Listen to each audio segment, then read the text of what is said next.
اعوذ باللہ من الشیطان الرجیم بسم اللہ الرحمن الرحیم۔ سامعین اور ناظرین، امام حسین علیہ الصلوۃ والسلام اور دیگر شہدائے کربلا پر ہونے والے مظالم کے خلاف جب ہم عزاداران امام حسین علیہ الصلوۃ والسلام ماتم کرتے ہیں، اپنا منہ پیٹتے ہیں، اپنا سینہ پیٹتے ہیں، زنجیر زنی کرتے ہیں، تو منکرین ماتم اعتراض کرتے ہیں کہ جی یہ تو بدعت ہے، لیکن خود سارا رمضان جس عمل کو عبادت سمجھ کر سر انجام دیتے ہیں، یعنی نماز تراویح با جماعت، جو ہمارے چینل مبلغ اعظم مشن میں بدعت کی پلے لسٹ میں موجود ہے۔ اور سامعین، سارا سال فجر کی اذان میں الصلاۃ خیر من النوم کہنے کی بدعت کے بانی کون ہے، اور یہ جملہ ادا کرنے والے کو بدعتی کس نے کہا ہے، وہ بھی ہم انہی کی مشہور حدیث کی کتب سے دکھا چکے ہیں۔ اب میں آپ کو انہی منکرین ماتم کی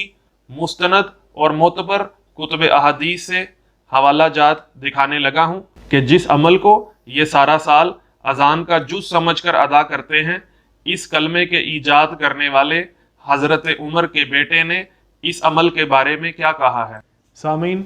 کتاب کا نام کنز العمال، حصہ ہشتم، جلد 4، صفحہ نمبر 558 میں حدیث نمبر 23243 میں لکھا ہوا ہے کہ امام مالک، جو کہ غیر شیعہ حضرات کے 4 اماموں میں سے ایک امام ہیں، وہ کہتے ہیں کہ ہمیں حدیث پہنچی ہے کہ ایک مرتبہ حضرت عمر رضی اللہ عنہ کا مؤذن انہیں فجر کی نماز کی اطلاع کرنے آیا، لیکن آپ یعنی حضرت عمر کو سوتے ہوئے دیکھا تو مؤذن نے کہا الصلاۃ خیر من النوم، یعنی نماز سونے سے بہتر ہے۔ تو حضرت عمر رضی اللہ عنہ نے فرمایا کہ یہ کلمہ صبح کی اذان میں کہا کرو۔ اور سامعین، اسی کتاب میں جلد 4، صفحہ نمبر 558 میں حدیث نمبر 23250 میں لکھا ہے کہ مجاہد روایت کرتے ہیں کہ ایک مرتبہ میں حضرت ابن عمر یعنی عبداللہ ابن عمر کے ساتھ تھا، تو آپ نے مسجد میں ایک آدمی کو تسویب کہتے سنا،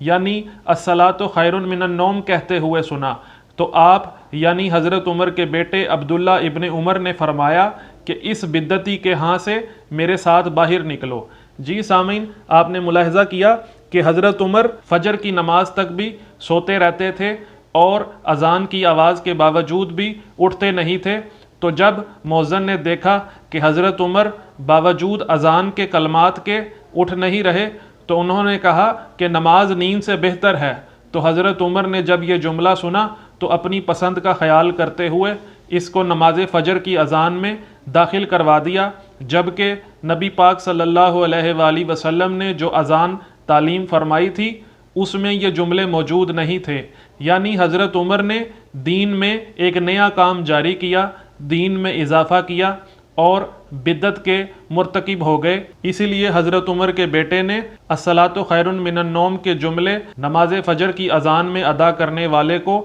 بدعتی کہا اور اس سے کراہت اختیار کی۔ لیکن سامعین، کراہت کے باوجود غیر شیعہ حضرات نماز فجر کی اذان میں اس جملے کو ادا کرتے ہیں، اور الزام ہم شیعہ نے اہل بیت علیہ الصلوۃ والسلام پر لگاتے ہیں کہ جی یہ تو بدعت کرتے ہیں، یہ جو پیٹتے ہیں یہ بدعت ہے، میت پہ جو نوحہ کرتے ہیں یہ بدعت ہیں۔ سامعین، اگر آپ کو ہماری ویڈیو پسند آئی ہے تو ویڈیو کو لائک کریں، کمنٹ کریں، شیئر کریں، اور اگر آپ نے چینل کو ابھی تک سبسکرائب نہیں کیا تو چینل کو سبسکرائب کر لیں اور بیل آئیکن پر کلک کر دیجئے تاکہ ہماری مزید علمی اور تحقیقی ویڈیوز آپ کو دیکھنے اور سننے کو ملتی رہیں۔ السلام علیکم ورحمۃ اللہ وبرکاتہ۔